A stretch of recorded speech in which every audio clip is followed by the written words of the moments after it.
გამარჯობა კიდევ ერთხელ ეთერშია დღის ამბები მე მაია მამულაშვილი ვარ. შენ დღეს დაიძინებ 9 საათზე საჭმელს შეჭამ იმ დროს როცა მე გეტყვი სახლიდან გახვალ მაშინ როცა მე გადავწყვეტ თუ მომინდება მთელ ქვეყანას გატარებთ ნაცრისფერი კაბებით და შავი ქუდებით ხვალ თუ კარგ ხასიათზე გავიღვიძებ შეიძლება კაბის ფერით შევცვალო ან სულაც ყველას შარვლით სიარული გაიძულოთ აი ამ ენაზე გელაპარაკება დღეს თქვენ ბიძინა ივანიშვილის ხელისუფლება კორონავირუსის გავრცელების საბაბით დღევანდელი მთავრობა ყოველგვარი არგუმენტის გარეშე ვისაც და როცა უნდა მოუხსნის დაწესებულ შეზღუდვებს ვისაც არა და აიძულებს მისი თამაშის წესებით ითამაშონ დღეს ქვეყანაში უკვე ისეთი სიტუაცია შეიქმნა რომ ხელისუფლებას ფაქტობრივად ხალხის სრული დამორჩილება სურს და ცხოვრების წესებსაც თავად კარნახობს. ახლა შეჭამ, ახლა დალევ, ახლა გახვალ, ახლა დაიძინებ და ასე შემდეგ.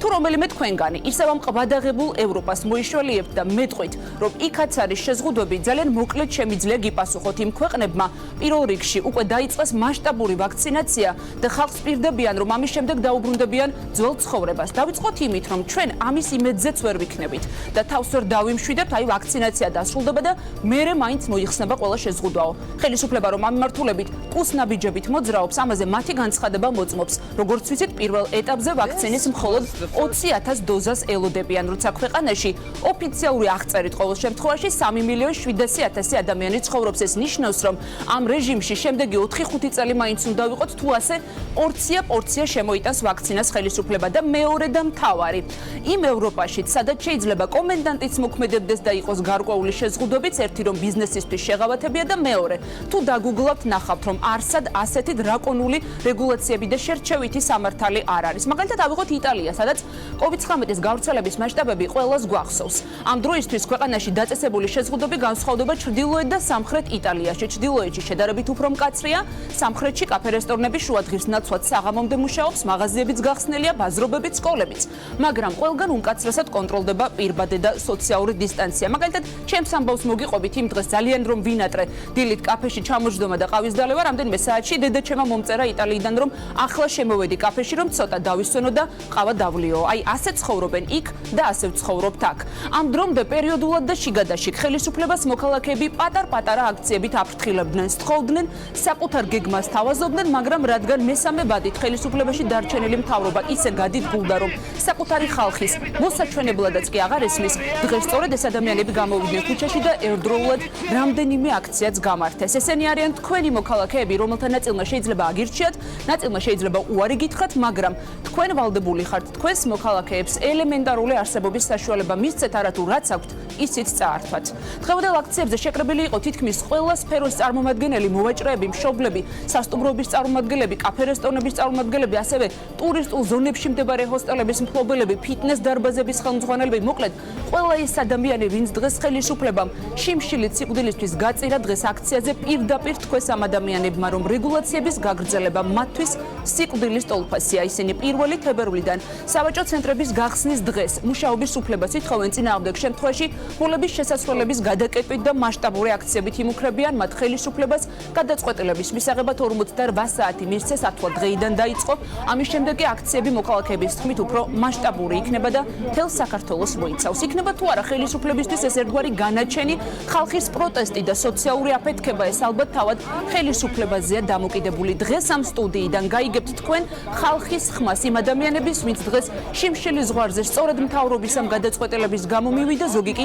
საკუთარი ბიზნესის გაკოტრების პირასაა იმ ბიზნესის რომელიც იხდის გადასახადებს და ასაქმებს ასეულობით ადამიანს. აქვე დაგიანონსებთ რომ გადაცემის მეორე ნაწილში ჩვენ რეგულაციების მოხსნა არ მოხსნაზე დებატები გვექნება ქართული ოცნების მხარდამჭერსა და ნაციონალური მოძრაობის წევრებს შორის მანამდე მე პირველ რიგში მივესალმები სტუდიაში შეკრებილ სტუმრებს მაგრამ სანამ მათთან გადავალ საუბრით ისინი უკვე ჩვენთან არიან თქვენ ხედავთ რომ სტუდიაში იმყოფებიან ეს ადამიანები მანამდე უნდა გითხრათ რომ ამ წუთებში თქვენ პირველებიდანაც გაიგეთ ირაკლი ფანგანის დაკავების გამო ალტერნატივას წევრია მოგეხსენება დაკავების გამო საპროტესტო აქცია გაიმართა როგორც ბათუმში ისე თბილისში მიმდინარეობს მსვლელობით და მე მინდა რომ პირველ რიგში სანამ სტუმრებთან გადავალ პირველის რეპორტიორი ნინო ელიკაშვილი შემოვიყვანოთ ახლა პირდაპირ ეთერში ნინო გამარჯობა რა ხდება ახლა სად ხართ როგორც ვიცი მსვლელობა დაწყებულია საით მიდიხართ და რა სიტუაცია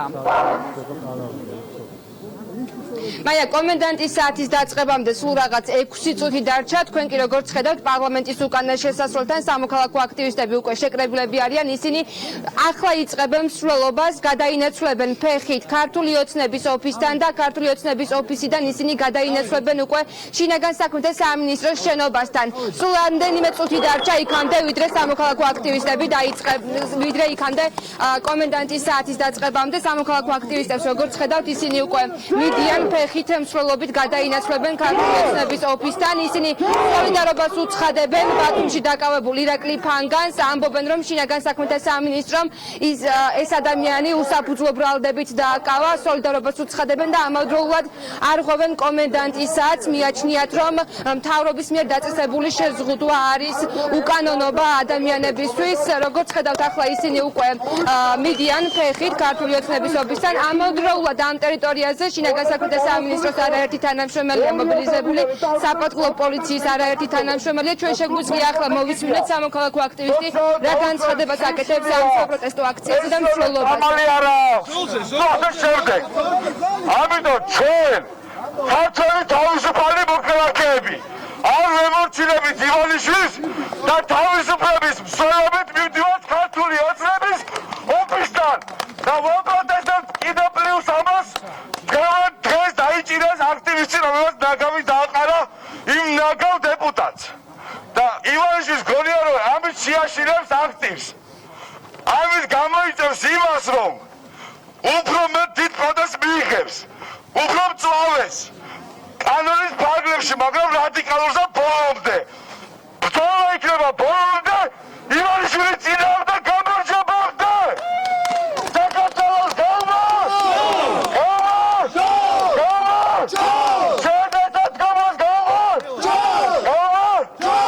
გესმით შეძახილები, ახლა სამოქალაქო აქტივისტები უკვე მიდიან ფეხით მსვლელობით გადაინაცვლებენ ქართული ოცნების ოფისთან. ისინი სოლიდარობას უცხადებენ ბათუმში დაკავებულ ირაკლი ფანგანს, როგორც აღნიშნე, და ამავდროულად არღვევენ კომენდანტის საათს. ლაშა ხუსკივაძე იმყოფება, როგორც ხედავთ კადრში, ახლა მსვლელობაში იღებს მონაწილეობას. ლაშა, რაც ნიშნავს ეს პერფორმანსი, თქვენ არ ეგუებით ამავდროულად იმ შეზღუდვებს, რომელიც მთავრობას აქვს დაწესებული. რა მოლოდინები გაქვთ? თითქმის ყველა პერიმეტრზე აქვს საპატრულო პოლიციის თანამშრომლები არიან მობილიზებული. პირველ რიგში მინდა გითხრათ, რომ სოლიდარობას უცხადებთ ბათუმში დაკავებულ სამოქალაქო აქტივისტს.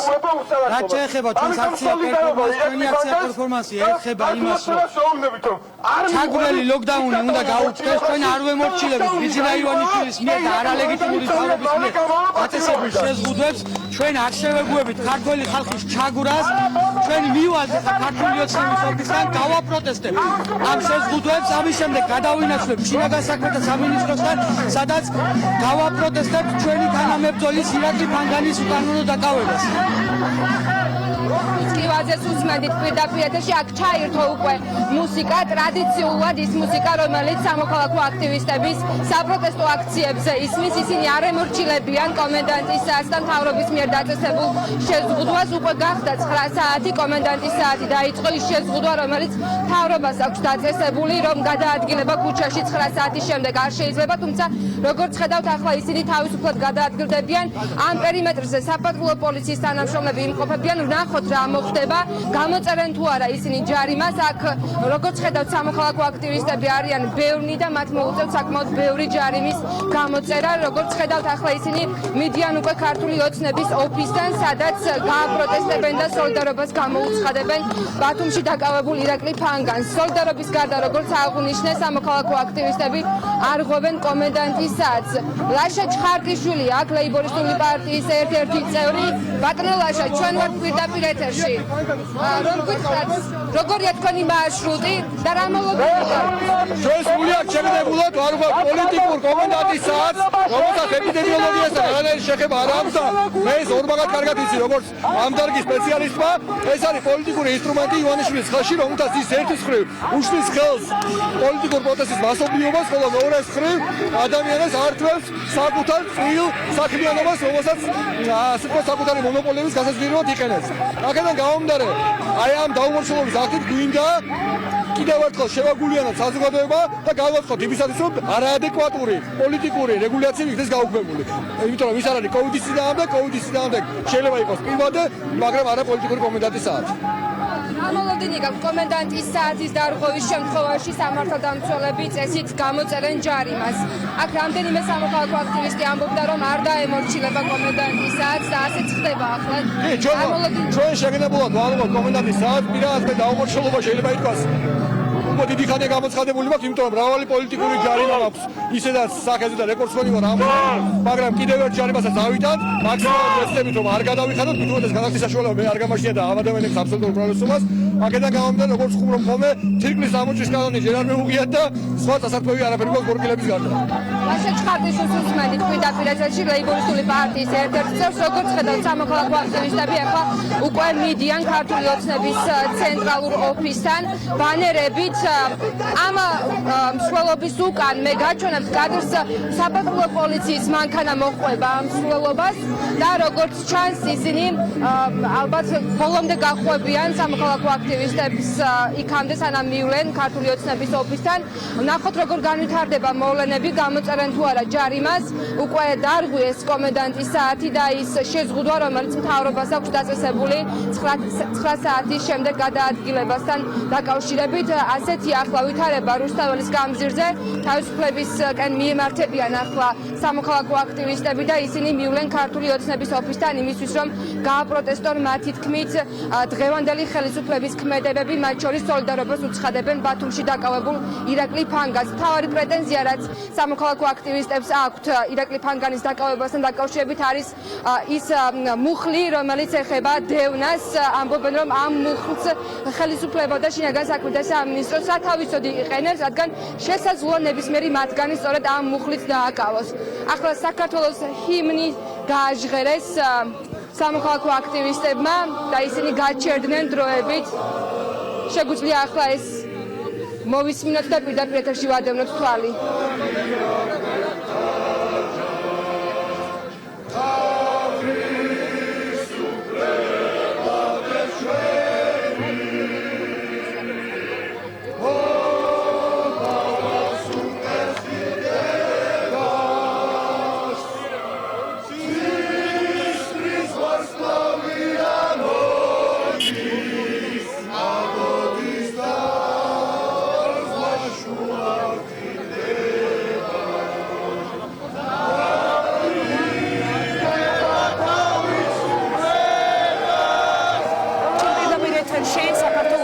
უსმენთ მე კიდევ ერთხელ შეგახსენებ ტელეპიროლის რეპორტიორი ნინო ელიკაშვილი გვერდებოდა ადგილიდან მე მინდა ტელემაყურებელს ვუთხრა რომ ჩვენ ვტოვებთ კადრს რჩებით ადგილზე იმიტომ რომ როგორც უკვე გითხარით გარდა იმისა რომ მათ როგორც მოისმინეთ ირაკლი ფანგანის დაკავება გააპროტესტეს ის არის ალტერნატივას წევრი და მოგეხსენებათ მან აჭარის უმაღლესი საბჭოს დეპუტატს ნაგავი გადააყარა და სწორედ ეს იყო ხულიგნობის და დევნის მუხლით დააკავეს ის ამ წუთებში როგორც თქვენ მოისმინეთ ისინი ქართული ოცნების ოფისისკენ დაიძნენ და შემდეგ უკვე შინაგან საქმეთა სამინისტროსთან მივლენ და ამ ფაქტს გააპროტესტებენ და რადგან მათ დაარღვიეს კომენდანტის საათი, რა თქმა უნდა, ადგილზე ვრჩებით, კადრსაც პირდაპირ ეთერში ვტოვებ და დაუბრუნდებით უკვე ნინო ელიკაშვილის მოვლენების განვითარების შესაბამისად. მანამდე კი ჩვენ ვიწყებ სტუდიაში საუბარს, მე როგორც გითხარით, ჩვენ თითქმის ყველა სფეროს წარმომადგენელი ყავს და მე მინდა გითხრათ, რომ ერთ მხარეს არიან კაფე რესტორნების, სასტუმროების, ასევე ფიტნეს ცენტრის წარმომადგენლები, მეორე მხარეს არიან მოვაჭრეები, მოთხილამურე, მშობელი, ანუ მოვიცავით ყველა მიმართულება, მე ყველას მივესალმებ, მოგესალმებით, ძალიან დიდი მადლობა საღამომშვიდობისა რომ ჩვენი სტუმრები ხართ.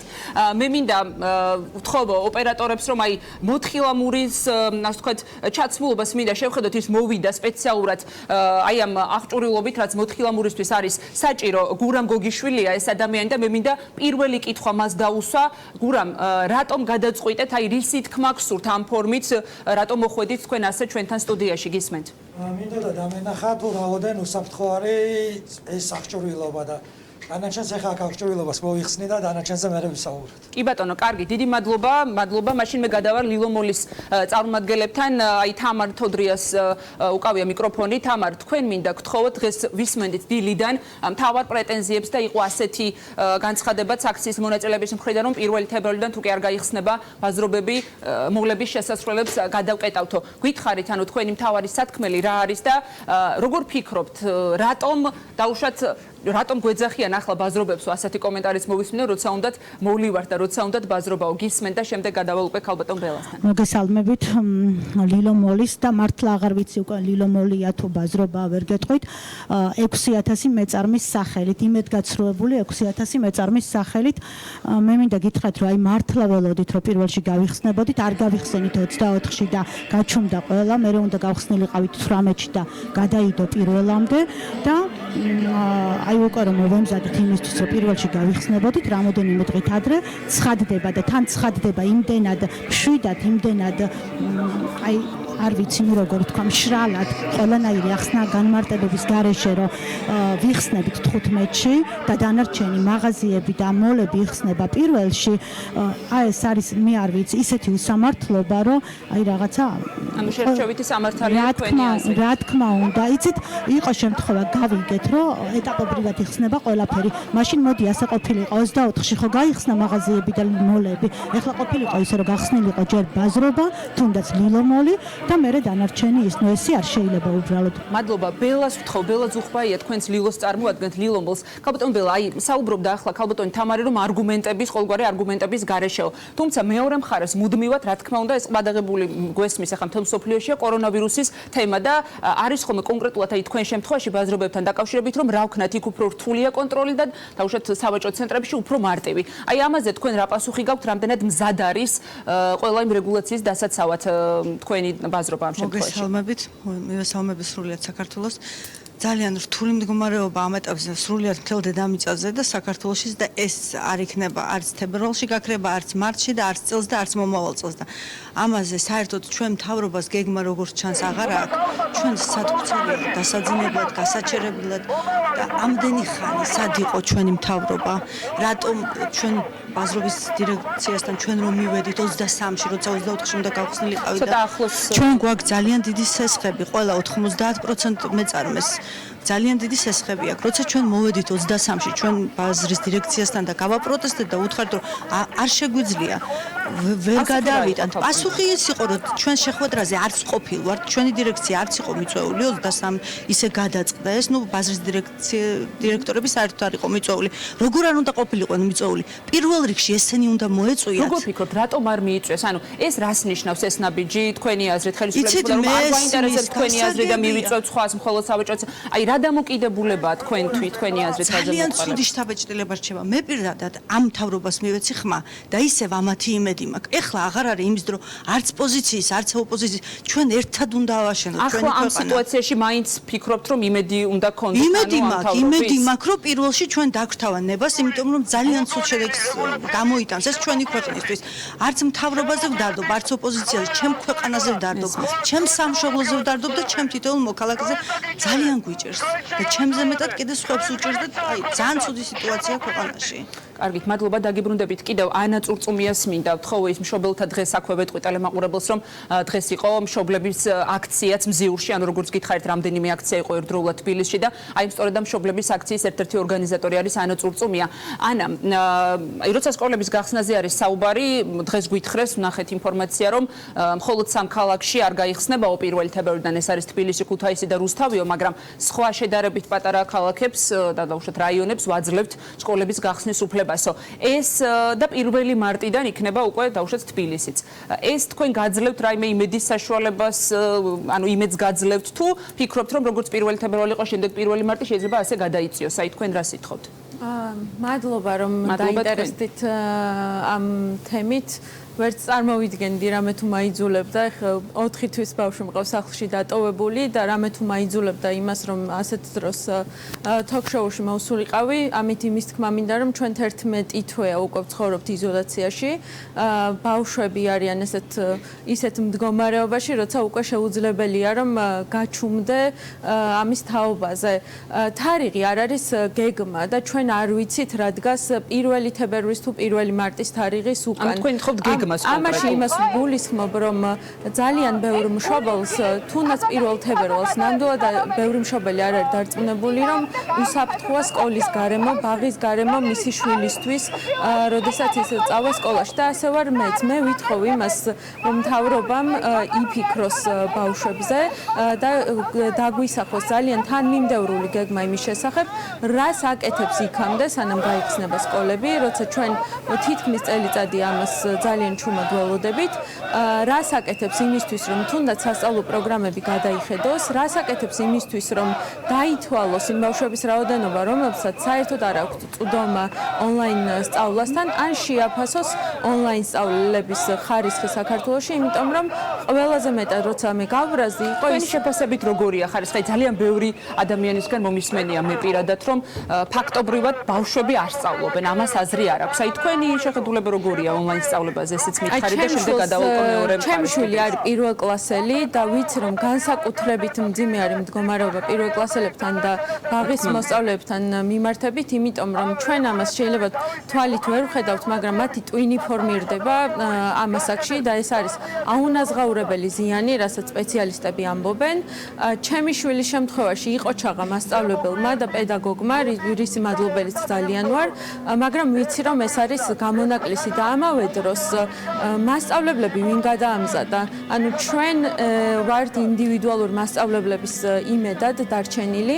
ამავე დროს უნდა გავითვალისწინოთ, რომ ძალიან ბევრი ბავშვია, რომელსაც აქვს სპეციალური საჭიროება, შეზღუდული შესაძლებლობა და მათთვის შეუძლებელი არის, რომ ონლაინ სწავლების ეს ფორმა მადლობა ანა, დაგიბრუნდებით აუცილებლად. ახლა მე მინდა გადმოვინაცვლო მეორე მხარეს, მე ტელემაყურებელს ვეტყვი, არიან კაფე რესტორნების, ფიტნეს კლუბების, სასტუმროების წარმომადგენლები, ტურისტული სექტორის წარმომადგენლები, უფრო სწორად, მე მინდა ქალბატონ მარინას ვკითხო, მარინა ვაშაყმაძეს, რომელიც მარინა სალუფაძეს, რომელიც ამ შემთხვევაში ზაზანოვას წარმოადგენს. ქალბატონ მარინა, არაერთხელ მქონია ჩემთან გადაცემაში, მათ შორის აი რაღაც რესტორატორთა ასოციაციიდან და ბატონ კოტესთანაც შემდეგ გადავალ ამ კითხვით.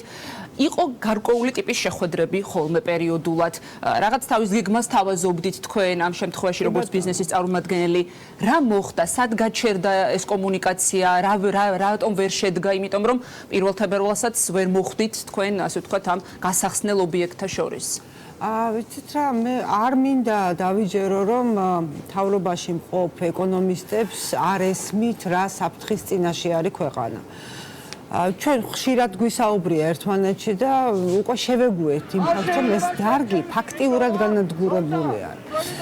იცით რა, ეს არ არის მხოლოდ გართობის ადგილი. მე მინდა სწორად გაიგოს ხალხმა, იმიტომ რომ ყოველ დილას შეშინებით, ხალხის დაშინებით და აი ამ იმისი, რა ქვია, საშინელებათა ფილმში მგონია თავი, იწყება ინფორმაცია ნეგატივით, რომ ეს რა უბედურება მოხდა, ამდენი გარდაიცვალა, ამდენი დაავადდა, ასე შემდეგ, ასე მესმის, რომ ეს არის ძალიან თითოეული ადამიანის სიცოცხლე ჩვენთვის არის ფასეული, რასაკვირველია, უნდა ამ ხალხს მოუაროთ, მოვეფეროთ, ვუმკურნალოთ, მაგრამ აქ ძირი, იცით, სხვა სათავესი რა, მე ერთ-ერთ გადაცემაში ვთქვი კიდევაც 30 წლის განმავლობაში ქვეყანას ვერ მოუარეს. ქვეყნის სათავეში მყოფმა პირებმა ვერ მოუარეს, იმიტომ რომ ყველაფერი სათავისოთ უნდათ, ყველაფერი ჯიბეში ჩაიდეს. ნახეთ, ჩვენ როდესაც ვამბობთ, რომ უცხოეთში ლოკდაუნის დროს გამოიყო თანხა, გამოიყო, თქვათ, დაეხმარნენ ბიზნესს, ეხმარებიან ხელოვან ხალხს, რომლებიც გაუბედურებულები არიან ახლა. ეხმარებიან, კი ბატონო, მაგრამ ჩვენებმა იმდენი მოიპარეს, მთელი ამ 30 წლის განმავლობაში, მხოლოდ საკუთარი ოჯახების დარგბედი ადარდებდათ. მხოლოდ საკუთარი გეკონება ამ ქვეყანაში არ ცხოვრობენ. ეს არის კიდე უბედურება. იცით რა, სულ ვერ აკითხავთ, რომ გაიხსნას კიდეც, ანუ უკვე ისეთ მდგომარეობამდე ამის არის დაშინებული. გარდა ამისა, იცით რა, მე ხანდახან არ მაქვს ბევრი დრო რომ ტელევიზორს უსმინოს, მიუხედავად იმისა, რომ მე თვითონ ჟურნალისტი ვარ, აქვს ცოდვა გამხელი ჯობი. არ მაქვს ამის დრო და და ფუფუნება. მე არც იმის ფუფუნება არ მაქვს, რომ ეშინოდეს. საზოგადოება დაყვეს ორ ნაწილად, ხელფასიანებად, რომლებსაც შეუძლიათ სახში იჭრენ და თეთა არ გახვენ დედა რას ითხოვენ ეს რას ითხოვენ. აი ესეთი მოწოდება ქონდათ, რომ ვაიმე დედა როგორ შეიძლება რა დროს რესტორანი, რა დროს თხილამურია, რა დროს ფიტნესია. ამ ბიზნესის უკან დგას 500,000 ადამიანი. ამ 500,000 ადამიანის უკან დგას ოჯახი. ბევრი მათგანი არის მხოლოდ მარტო შემომტანი ოჯახში სარჩოსი და იცით რა მე განცხადებას რაღაც მოვკარი ყური უბრალოდ Facebook-ზე ვნახე და შემდეგ უკვე გადავახვიე და უყურე რომ არა ბატონებო ვინ შიმშილობს მე მინდა ერთი ძალიან პატარა სკრინშოტი უბრალოდ განაგიკითხე და მოგწევ და შემდეგ ბატონ კოტესთან გადავალ ეს არის რეალობა ჩემი მეგობარი წერს გუშინ ქალაქში ვიყავი გასული და სამაიას ბახთან ერთი ახალგაზრდა ბიჭი ცუდად გახდა. ცოტა გონს რომ მოვიდა ტიპმა თქვა 4 დღეა საჭმელი არ მიჭამიაო. ხალხმა მოიჩხრიკა ჯიბეები და გაუწოდეს ბიჭი შერცხვა და თვალწრემლიანი უკან მოუხედავად წავიდა. იცით რა ესეთი ბევრია. კი, ნამდვილად. ესეთი ბევრია და არ ჩანს. უბრალოდ უნდა დაინახონ ეს და მე ძალიან დიდი იმედი მაქვს რომ ქვეყნის სათავეში რამოდენიმე გონიერი ეკონომისტი ალბათ შეაჯანჯღარებს არ ვიცი მე იცით რა მარტო ეპიდემიოლოგების წყობაში არ უნდა ვიყოთ იმიტომ რომ მე მაგალითად არ მაქვს იმის ფუფუნება იცით რა კარგით ნუ თქვა მე ჩემს აღარ აქვს მნიშვნელობა მე კოვიდით დავზარალდები თუ მე აპიკი შემოსავალი არ მაქვს და ჩემი ოჯახის წერ წამალს ვერ უყიდი რომ აბა დაგიბრუნდებით ქალტომენა კოტეს მინდა ბატონ კოტეს ვკითხო კოტე გაბრიჩიძე ის რესტორატორთა ასოციაციის დამფუძნებელია მე ადრეც მისაუბრია თქვენთან ბატონ კოტე აი 500,000 ადამიანი ახსენა ახლა ვინც ამ ბიზნესის უკან დგას. ანუ მე მინდა ტელემაყურებელს უთხრათ გასართობი ადგილი არ არისო და აი ამას მინდა ხაზი გაუსვა რომ რაღაცნაირად ბევრჯერ მყოლია მე კაფე რესტორნების წარმომადგენლები გადაცემაში და ცოტა თითქოს ისე აღიქვამენ მართლა გასართობ ადგილად. ანუ უთხარით ტელემაყურებელს რომ ეს ადამიანები რეალურად არიან ახლა უმუშევრები? ანუ ასე შეგვიძლია პირდაპირ თქვათ? მოგახსენებთ. ესე იგი კონკრეტულად რესტორაციის ბიზნესში დასაქმებული 10,000-ზე მეტი რესტორანი და კაფე არის ფიქსირებული საქსტატის მიერ და 250,000 მარტო ამ დარგშია. ტურიზმის სხვა სფეროებს თუ ვაერთიანებთ და ზუსტად ის 15 ასოციაცია დარგობრივი და ფედერაცია რომელმაც მოაწერა ბოლოს ერთი კვირის წინ მთავრობას მიმართეთ თხოვნით რომ ეს ჩვენი მოთხოვნები გაეთვალისწინებინა უკვე ნამდვილად 9 მილიონზე მეტი ადამიანი შეიძლება რომ ვთქვათ ამ დარგებში სტუმარ მასპინძლობით ბიზნეს გულისხმობ არის დასაქმებული.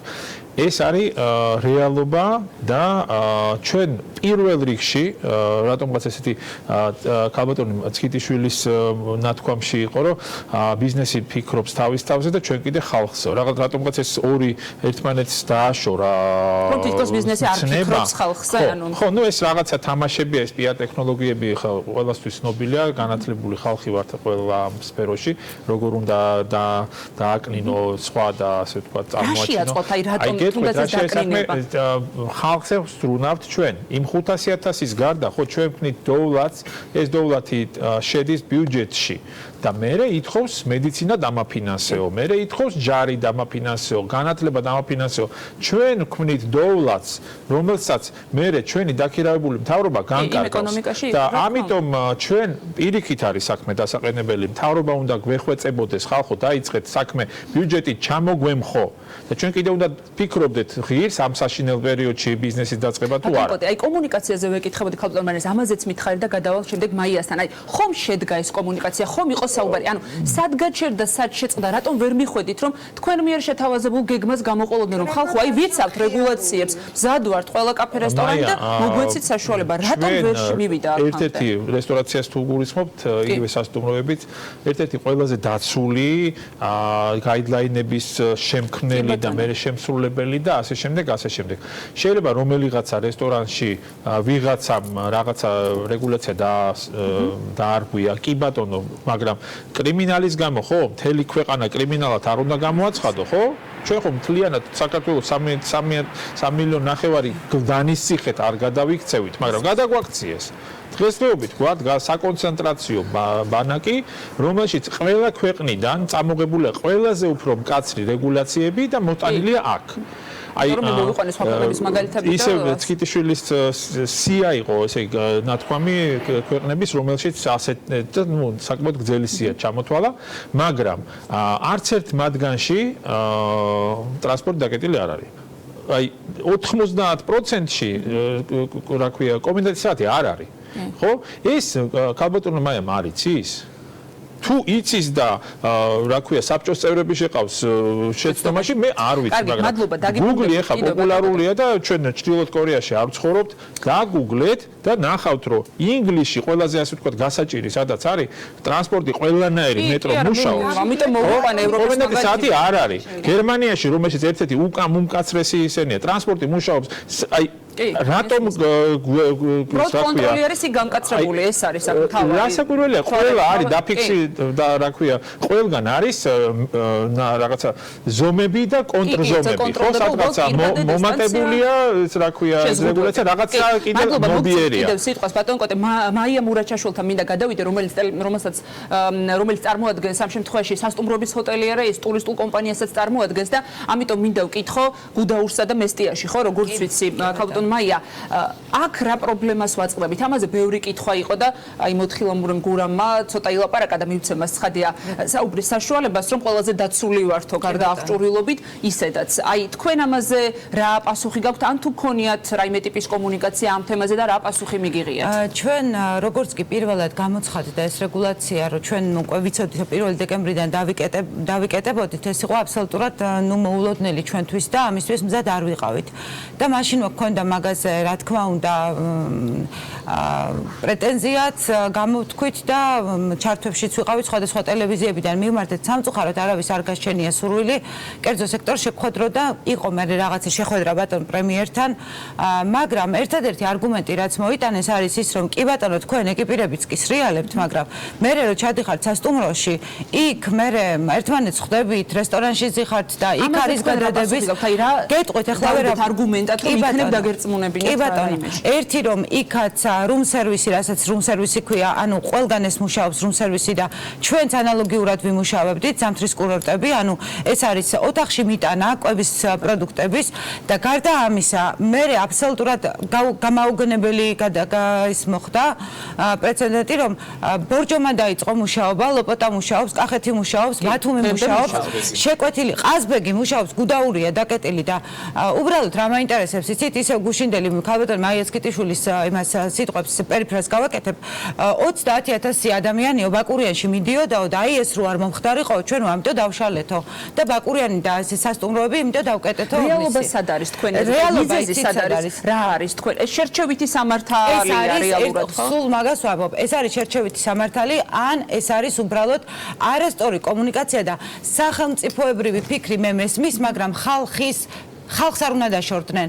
ანუ ძალიან დაშორდნენ ასე ფიქრობთ, ხო? ხალხს დაშორდნენ და არის დაგიბრუნდებით კიდევ თითოეულ თქვენგანს მოგცემთ აუცილებლად შემაჯამელ სიტყვას აქვე მე ტელემაყურებელს ვეტყვი რომ აი პარალელურად კადრში ხედავენ აქციას, მსვლელობას და მოვლენების განვითარების პარალელურად რა თქმა უნდა ჩვენ აქციას დაუბრუნდებით. მანამდე გიორგი ასათიანს უნდა ვკითხო, ის არის ოქტომბრის ფიტნეს კლუბის დამფუძნებელი, ეს ჩემი არ ვიცი მართლა სუსტი წერტილია ვარჯიში ზოგადად და ძალიან განვიცდი მიუხედავად იმისა რომ ძალიან ბევრჯერ მithქვამს ჩემი მეგობრებისთვისაც შეგვიძლია გარეთ სირბილით, სახლში ვარჯიშის, მაგრამ დარბაზში ვარჯიში ეს წლებია, არ ვიცი, ჩემი ცხოვრების ნაწილია და მართლა ძალიან მტკივა ამაზე გული. თქვენთან რა პასუხი აქვთ? ანუ აი დახურული სივრცეა და არ ვიცი, რაღაც რთულია კონტროლი ან დისტანციის ან სხვა საკითხების, აი რა არგუმენტია ამ შემთხვევაში თქვენთან?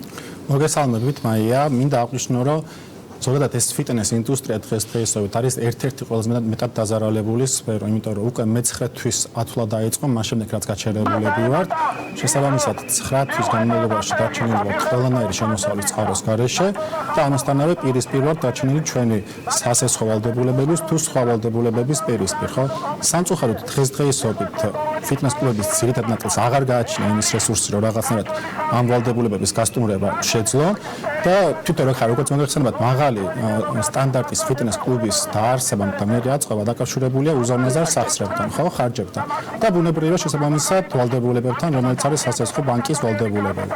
ეხლა ჩვენ წლების განმავლობაში ვახორციელებთ ამ დარგში ათეულობით მილიონიანი ლარის ინვესტიციებს. ჩვენი წვლილი დახმარება სახელმწიფოში შევქონდა, განვითარებდი დამდარგს და ბუნებრივია ვაწარმოებდით როგორც თქვენ თქვით ჯანსაღი ცხოვრების პრომოციას ქვეყანაში, ხო?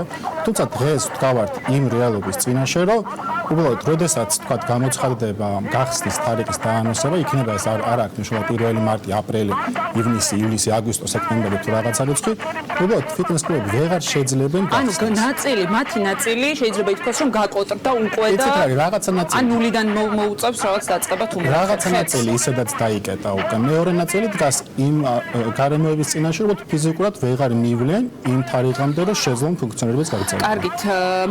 კარგით, დაგიბრუნდებით აუცილებლად, ანუ ჩვენ მე კიდევ ერთხელ ვეთყვი ტელემაყურებელს, რომ აი აქცია მსვლელობით უბრალოდ ქართული ოცნების ოფისთან მივიდნენ და ჩვენ თუ გვაქვს საშუალება რამდენიმე წუთით შევიყვანოთ პირდაპირ ეთერში და შემდეგ ზურაბ ბაქრაძე. მაია, როგორც ხედავ, სამოქალაქო აქტივისტები უკვე მოვიდნენ ქართული ოცნების ცენტრალურ ოფისთან და ისინი სწორედ ქართულ ოცნებას მიმართავენ, რომ ირაკლი ფანგანი არის უკანონოდ დაკავებული უსაფუძვლო მუხლით და ასევე სამოქალაქო აქტივისტები არ ემორჩილებიან კომენდანტისას და იმ შეზღუდვას, რომელიც 9 საათის მერე გადაადგილებას ეხება. როგორც ხედავთ, ახლა ისინი ბანერებით არიან მოსულები, ასევე გზადაგზა იცმოდა შეძახილები არა კომენდანტისაც და შორს ხელები აქტივისტებისგან. ასეთია სწორედ მოწოდებები, რომელსაც ახლა სამოქალაქო აქტივისტები ქართული ოცნების ოფისთან აჟღერებენ. მე გაჩვენებთ კადრს ქართული ოცნების ოფისთან, როგორც ხედავთ, პოლიციის კორდონი არის შექმნილი, როგორც ხედავთ, გარშემორტყმულია პოლიცია სწორედ სამოქალაქო აქტივისტებს და ისინი იცავენ ქართული ოცნების ოფისს. წესით ქართული ოცნების ოფისში ახლა მმართველი გუნდის ლიდერები არ უნდა იმყოფებოდნენ,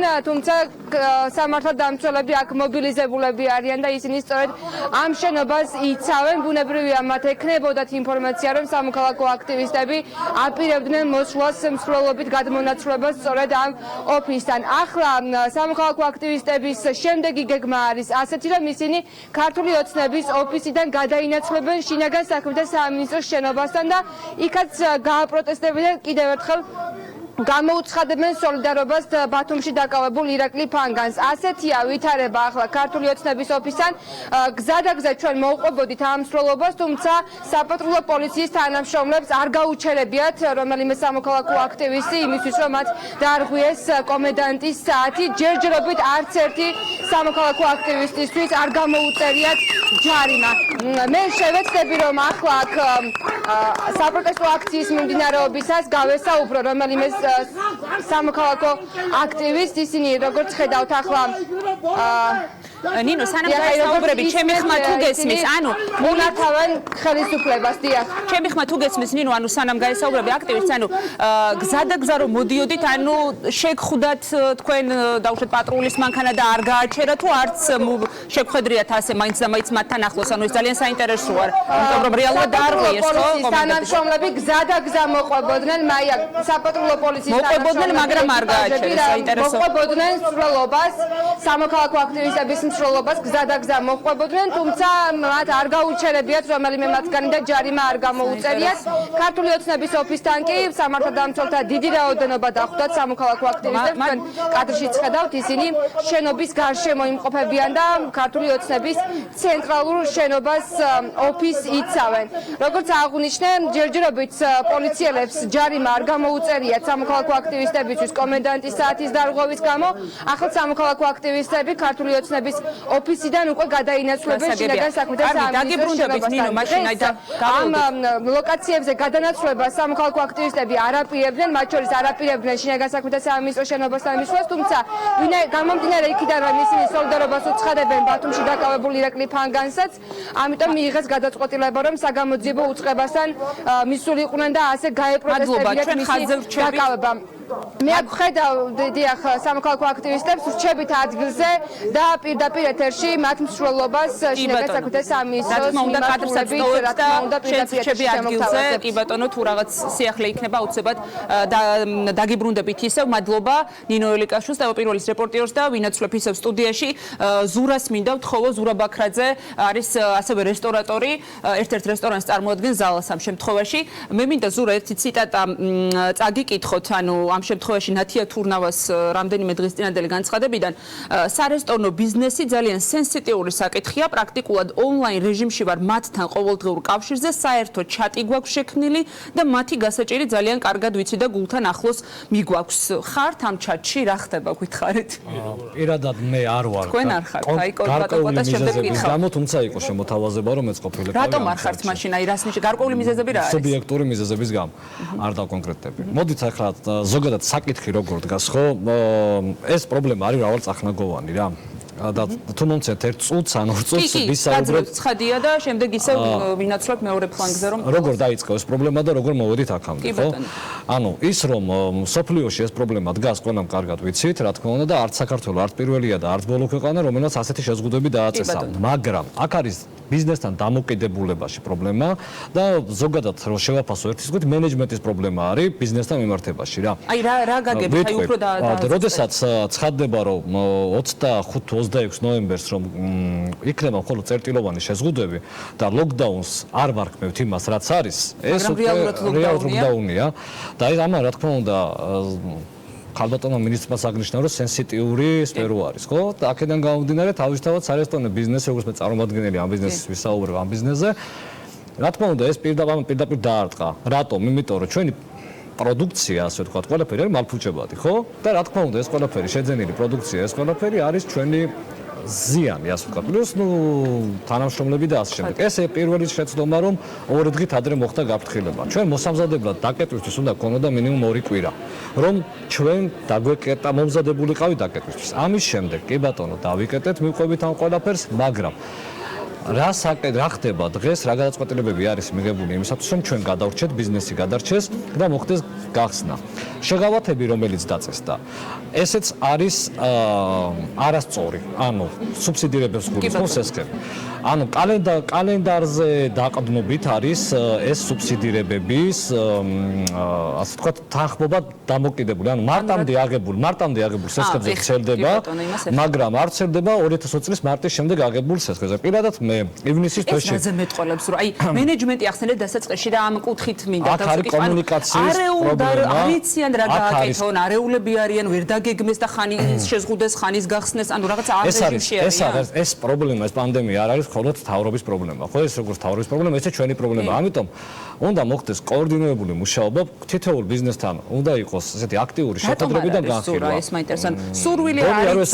მენეჯმენტის პრობლემა არის ამიტომ ნახეთ პირადად მე მაგალითად ავიგე ივნისში სესხი იმისათვის რომ მეწარმოებინა შემდეგ მარკეტინგული კამპანია იგივენაირად დავკეტეს თებერვალშიც და ის დავალიანებები გაგვესტუმრებინა გავგეხსნა რესტორანი თუმცა ეხლა ეს რომ გამოცხადდა რომ სუბსიდირებები იქნებოდა და შევიტანე განაცხადი მომივიდა უარი იმიტომ რომ რატომ ავიგე სესხი ივნისში და არ ავიგე მარტამდე დამჭირდა ივნისში არ მოქმედებდა ეს რა თქმა უნდა ეს შეღავათები ჩვენზე ამის შემდეგ იგივე ქონების გადასახადზე შეღავათი ძალიან კარგია კი ბატონო მაგრამ იმან რაქნას ვისაც იჯარით აქვს და 70% რესტორნების არის იჯარით გაცემული ხო ასევე შემდეგ იგივე გახსნასთან დაკავშირებით ხომ შეიძლებოდა ეხლაც უფრო ადრე ცოდნოდა ჩვენ და 2-3 დღით ადრე არ გაკეთებული იყო ამის განცხადება რომ 1 თებერვალს არ გავიხსნებოდით არამედ ისევ ცოდნოდა შემაჯამბა სიტყვას მოგცემთ უბრალოდ ერთ წავი კითხავ აი რამდენიმე წუთის წინ ამირან გამყრელიძეს უთქვამს რომ ერთ-ერთ ეთერში რესტორნებზე ადრე კითხვა დაუსვამს ანუ სკოლა უნდა გავხსნათ მე წინააღმდეგი ვარ რომ სკოლებზე ადრე რესტორნები გაიხსნას ქვეყანაშიო ასეთი განცხადებაა თქვენ რას უპასუხებთ ერთი სიტყვით და შემდეგ გადავიდით ვარ უკვე იქეთ ფლანგზე და რა თქმა უნდა დაგიბრუნდებით. ეცით რა არის კარგი იქნება რომ აქაც იგივეს ვიტყვი რაც თავშეკავებულად გავცემ პასუხს რომ ბატონმა ეპიდემიოლოგმა წარდგეს და გაირის შეხვედრები გამართონ ბიზნესთან რა მთავრობამ ექიმებმა ბიზნესმა და რაც საერთო გადაწყვეტილებამდე მივიდა. მადლობა. გურამს ძალიან მოკლედ გითხრა გურამ გითხარით ანუ თქვენი გავიგეთ რომ ამახჭურილობით რატომაც მოხვედით. თან მინდა რომ შევაჯამოთ და აი გაითვალისწინეთ რომ შემაჯამებელი სიტყვა გვაქვს თითოეულ თქვენს. წინაზე არ მისაუბრეთ კი არა ისაუბრეთ მოგცემთ დროს. მე ცოტა სხვანაირად მინდა დავიწყო და მე მინდა სიმართლე შევხედო თვალებში. პანდემია არსად არ წავა. მომავალ ზამთარსაც შეიძლება ეს ერთად შევიკრიბოთ და იგივეზე ვისაუბროთ, იმიტომ რომ თქვა მაისში გავხსნან და მე ისე ოქტომბერში დავკეტონ. აქედან გამომდინარე პანდემია 2-3 წელი იქნება. ის ვაქცინაც 8 თვიანი არის და 8 თვის მერე გადის. მით უმეტეს ქვეყანაში რა რაოდენობის ვაქცინა შემოდის, ჩათვალეთ რომ ვაქცინა არ გვაქვს. მარტო ეს ეყოფა სამედიცინო პერსონალს და ალბათ პატრულს და კიდევ ვიღაცებს. შესაბამისად, ჩათვალეთ რომ ამ პანდემიასთან 2-3 წელი მოგვიწევს ცხოვრება. 2-3 წელი კი არა 3 თვე ბიზნესი ვეღარ გაუძლებს. 3 თვე. ხალხი ეხა ჯერ კიდე ჩუმად არის, ბანკები რაღაცებს უწელავენ რაღაცა, მაგრამ ხალხი დაიწყებს სახლების გაყიდვას, იმიტომ რომ ბანკები წაართმევენ. ძალიან ბევრს ვისაც რესტორნები აქვს, ისინი ყველას ბანკი აქვს, ყველას ნაკირავებია. ყველას ნაკირავები, ყველა დარჩება ნოლზე. ქვეყანაში გადახვდელი არ იქნება, საშუალო ბიზნესი არ იქნება და ქვეყანაში სადაც საშუალო ბიზნესი არ აქვს, იმ ქვეყანას მომავალი არ აქვს. აქ არ არის კონკრეტულად ერთ ბიზნესზე, თხილამურებზე, ლილოზე თუ ასე შემდეგ და ასე შემდეგ. ეს ყველას გვეხება. ქვეყანას დავკარგავთ უბრალოდ, იმიტომ რომ ვინც არის დღეს შეძლებული, ვისაც დღეს აქვს იმის საშუალება, რომ ბიზნესი აკეთოს და გადასახედები გადაიხადოს, ეს ადამიანები გაკოტრდებიან, დაკარგავენ სახლებს, შესაბამისად ისინი ვეღარ შექმნიან ახალ ბიზნესებს. კი ბიზნესი რა არის? ანუ რა რეალობა გვექნება გურამ? გაღარიბებული ხალხი ბიუჯეტში. ბიზნესი რა არის? ხო დღეს ჩემი ბიზნესი წარმატებულია, ამ ბიზნესით მეორე ბიზნესი გავხსენი. ცოტა ახლოს მიკროფონი. მეორე ბიზნესი გავხსენი, გავაფართო და ესე ვითარდება ბიზნესი, მაგრამ მე თუ ეს ბიზნესი ჩამეძირა, ხო მეორეზე რაზეა საუბარი? ჩემ პირად ქონება სიტყვაზე მე ან სხვა ნებისმიერ თავის პირად ქონებას დაკარგავს და ერთი რამე მინდა ვთქვა რა ჩვენ არ ვართ ცხრები ძალიან მარტივი არის დაგიკეტე მითხარი გასაგებია მაშინ მოდი და მისაბუთე გამოვიდეს ეკონომიკის მინისტრი და თქვა აი მაგალითად ავიღოთ გუდაური ხო გუდაურში დაახლოებით 30% არის უცხოელი ანუ თუ მიზანია მობილობის შემცირება 30% უცხოელი ავტომატურად 30% შემცირდა მობილობა თუ პრობლემა არის ის რომ ვინც მუშაობს თბილისში ორშაბათიდან პარასკევამდე და შაბათ-კვირას გუდაურში დიდი ტრაფიკია კი ბატონო შაბათ-კვირას შეზღუდებიან სრული დაკეტვა და უბრალოდ დაკეტე ჩემი აზრით ეს არის უბრალოდ დილეტანტიზმი ეს რას გამოიწვევს გურამ ეს მითხარით და გადავდივარ ქალბატონ თამართან სადამდე მასობრივ გაკოტრებას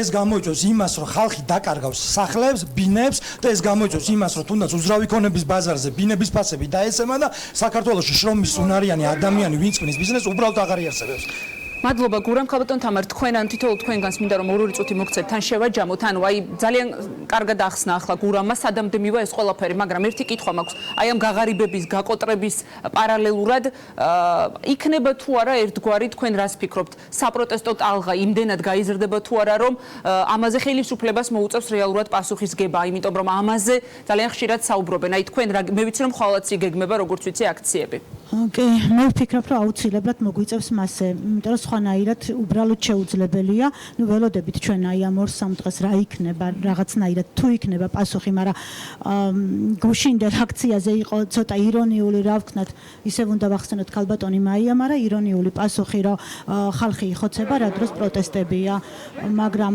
გავიგეთ მართლა ყველას გვესმის რომ საკმაოდ რთული ვირუსია შემოსული ყველა ოჯახმა გადაიტანა მეტნაკლებად და ლილოს 80%-მა უკვე გადაიტანა ახლა ჩემთან მოვიდა ძალიან იოლად მაგრამ ჩემს ძალიან ახლობელ ოჯახში დამთავრდა ფატალურად მე მესმის ეს ყველაფერი მაგრამ და ისიც მესმის რომ აი ეს რაღაცა გართულებები მიდის ჩვენი ისევ ჩვენი დაუდევრობით მოხდა რაღაცა პირბადი არ გავიკეთეთ მაგრამ ეს ხო არ არის მხოლოდ და ეს ლილოზე მხოლოდ აი ნუ ნებისმიერ ზეს ყველგან ხდება და ანუ და აი როგორ დავიჯერო ახლა რომ დეზერტირების ბაზარში უფრო დაცულია ყველაფერი კარფურებში უფრო დაცულია ყველაფერი ვიდრე ლილოში აი მე მთელი სითამამით შემიძლია ვთქვა რომ აი პირველად როცა ვიყავით დაკეტილები და გავიხსენით მე მგონი პირველები ყოველ შემთხვევაში პირველები თუ არა ერთადერთები თუ არა პირველები ნამდვილად ვიყავით აი ეს 6000-ივე კაცი გაიტესტა რამოდენიმე დღეში აღმოჩნდა სულ 5-6 შემთხვევა და აი ისე უცებ მობილის და რიგებით აი მე ვფიქრობ აი ვერანაირად ვერ ვიტყვი ხელმძღვანელობაზე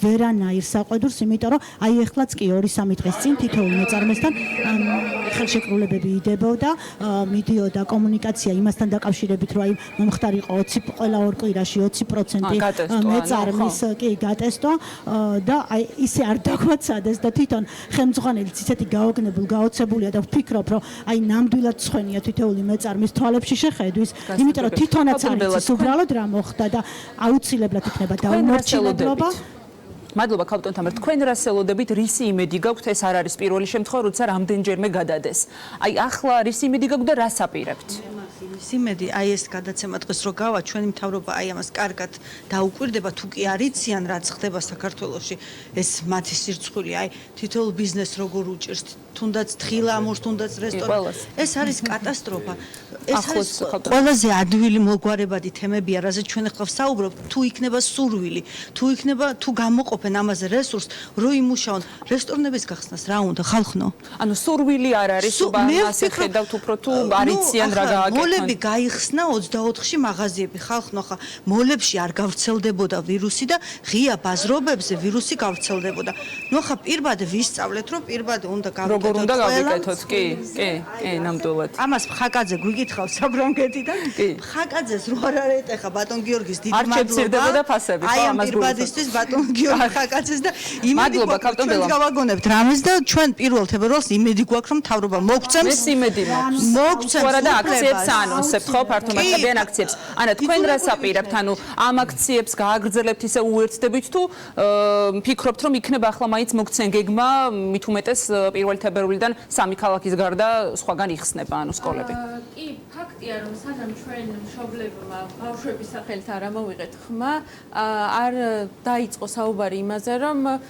უნდა გაიხსნას სკოლა და ბაღი და საჭიროა საერთოდ რომ გაიხსნას წინა ანტიკრიზისულ გეგმაში ბოლო პუნქტი იყო სკოლის და ბაღის გახსნა ანუ ჩვენი მიზანია რომ განათლების სფერო იყოს პრიორიტეტული საკითხი ანტიკრიზისულ გეგმაში და ასევე მე ძალიან ბევრი უცხოელი მეგობარი მყავს და დავგუგლე და ხშირად გუგლავ იმას როგორც გვირჩიეს სკოლა და ბაღი უნდა ყოფილიყო ბოლო რომელსაც დავკეთავდნენ და უნდა იყოს პირველი რომელსაც გააღებენ და პრიორიტეტები აუცილებელია რომ ქვეყანას კონდეს შესაბამისად დალაგებული მადლობა ანა კი ბატონო გისმენთ ხალხო ბელა აი დიდი პრობლემა კიდე რა არის 90% ლილოს მცირე მეწარმეებს ვინც არის ლილოში აქ დიდი სესხები იცით ბანკებმა რა შემოგთავაზა აი ხო უამბობს მთავრობა რო არის შეღავათი ახალი სესხი აიღეთო ახალ სესხს დაგიმტკიცებთო და შეიტანეთო და თუ ეს სესხი ვერ შემაქ ამ თვეში ახალს რო ავიღეთ სახელმწიფო პროცენტი მაინც ერეცხებოდა კიდევ ცალკე უზარმაზარი მადლობა ვინაცვლებ აქეთ თითოეულ სტუმართან ქალბატონ მარინასგან ვიწყებ ისევ და გაძლევთ შეჯამებისთვის დროს ახლა რასელოდებით რისი იმედი გაქვთ ქალბატონ მარინა მიუხედავად იმისა რომ უკვე ბევრი არ ვიცი არ მინდა ეხა პესიმისტურ ნოტაზე ხარ თქვენ ქალბატონო თქვენი სახელი არ ვიცი ჯერა თუ ამ გადაცემას შეხედავს ბატონი ამირან გამყრელი თქვენ არ გჯერათ გახდება ისეთი რომ მოდით ყველაფერი გავხსნა ერთად უნდა ავაშენოთ ჩვენი ქვეყანა უნდა გამოვხდეთ თქვენ გიჟდები თქვენზე ისე მიყვარხართ არაჩვეულებრივი ქალბატონი ბრძანდებით მაგრამ ამჯერა არ იქნება კარგი შედეგი ჩვენი ქვეყნისთვის თუ არ გამოიფერთ ხეს არაჩვეულებრივი ხართ აი მართლა ძალიან მინდა თქვენთან ხშირად კონტაქტი და ისეთი ავივსე რაღაც დადებითი ემოციით მაგრამ ეხლა მომისმინეთ ხალხო აგერ თქვენ წაიკითხეთ მეც ვნახე ტელეფონში იცით რა მე რაღაც ეგეთი შთაბეჭდილება მრჩება იმიტომ რომ არ არსებობს ეკონომისტები არ აზროვნებდნენ და ვერ ხვდებოდნენ რომ ქვეყანა არის განსაცდელის წინაშე. ბევრი დარგი უკვე დაიღუპა. ბევრი რეანიმაცია საჭიროებს და გაუძლებს თუ არა კაცმა არ იცის. ჩვენ ვიცით რომ ამხელა ციფრებს ასახელებენ, მაგრამ უფრო მეტ ციფრებს დაგისახელებთ ის ადამიანები, რომლებიც ხვალ უბრალოდ კატასტროფის წინაშე დადგებიან. ბევრი უკვე კატასტროფის წინაშე დგას. ძალიან ცუდი მდგომარეობა არის ქვეყანაში. ბატონ ამირანს საახლობლოში ვიცი, ნამდვილად ვიცი, მე ოჯახით ვიცნობ კაცო ამ ადამიანს და მთელ ოჯახს ძალიან პატივს ვცემ, მაგრამ ეკონომისტები ყავს გარშემო, კითხოს ჩვენი გადასახადები როცა არშევა ბიუჯეტში, განათლებას დაფინანსება ექნება, არ ექნება დაფინანსება განათლებას. და იცით რა, ის გრანტებიც, რომლებიც სამედიცინო სფეროსთვის უშველებელი რაოდენობით გამოიყო, ის არ ეყოფა ამდენ ადამიანს დასაპურებლად და თუ თქვა ვერ ხვდება, მე წავიყვან იმ ოჯახებში. არა, კი არ წავიყვან, იმიტომ რომ დისტანცია არის. ვანახებ, გაუგზავნი. ვიმიცი Google-ით გაუგზავნდი, Google-ი ხო უყვარ. არა, არ შეიძლება, იცით რა, 2 წუთი მომეცი დავამთავრებინე, იმიტომ რომ არ შეიძლება ესეთი დამოკიდებულება. მარტო ვიწრო სფეროში, თქვა, მესმის რომ რეანიმაციაში არის უბედურება და ძალიან ცუდი სადახაობა არის ადამიანები, ვინც სიკვდილს ებრძვის და ღმერთმა აშოროს ყველას. მაგრამ მე განვიცდი ხალხო, მე რა უყო თქვა იმ ჩემ ახლობელს, რომელსაც თქვა გულის ოპერაციებია გადატანილი და წამალს ვერ ყიდულობს, რომ იცოცხლოს. იმ ადამიანს რა უყო? მარტო იმიტომ რომ არ არის საჯარო სამსახურში და არის ბიზნესში. მადლობა კაპიტან მარინა, 4-ვე თქვენგანს გაძლევთ შეჯამებისთვის სიტყვას. ბატონ კოტე, წეგან ახსენეთ კომუნიკაცია. აი ეს მითხარით რა ტიპის კომუნიკაცია ახლა რასეულობით აი კომუნიკაცია მუდმივი არსებობს მთავრობის წევრებთან წერილობით თუ ზუმით თუ 1000 საშუალებით და ნუ ეს პრობლემა მუდმივად მიდის ამ მთავრობასთან, მაგრამ რაღაცა ესეთი აი პარადი დღეს მიყავთ ეპიდემიოლოგებს, ხო? აი თქვენ ახსენეთ რაღაც ციტატა ბატონი ამირან გამყრელიძის და მაინტერესებს რა ხა აი ჩვენ გარშემო უამრავი ქვეყნებია, რომლებშიც რესტორანიც მუშაობს, ტურისტებიც ყავს. ეს არის თურქეთი, ეს არის ყაზახეთი, ეს არის სომხეთი, ეს არის უკრაინა, ეს არის ესტონეთი, უამრავი ხა აი ძალიან დიდი სია. მაინტერესებს იქ ეპიდემიოლოგები ესეთი ოროსნები არიან, რომ ვერ ესმით ეს სიმძაფრე? აი მე არ მესმის არის არ დაგვაუწყოს ბატონ კოტე. ისრაელი ახსენებდა ვაქცინაცია, მგონი პირველად გუზარდა ესეთი მასშტაბით მიდია. ყველაზე მთავარი რა, არ ვიცი ეს ან გადამზადებისთვის გავაგზავნოთ ესტონეთში ან ყაზახეთში და ეს ჩვენი ეპიდემიოლოგები რა გაეცნონ იმათ რა ნოუ-ჰაუ აქვთ რომ ეპიდემიასაც ებრძვიან. რესტორანი, კაფე, ტურიზმი, სავსე ანტალია ტურისტებით. ესენი როგორ ახერხებენ? გაგვიზიარონ რა.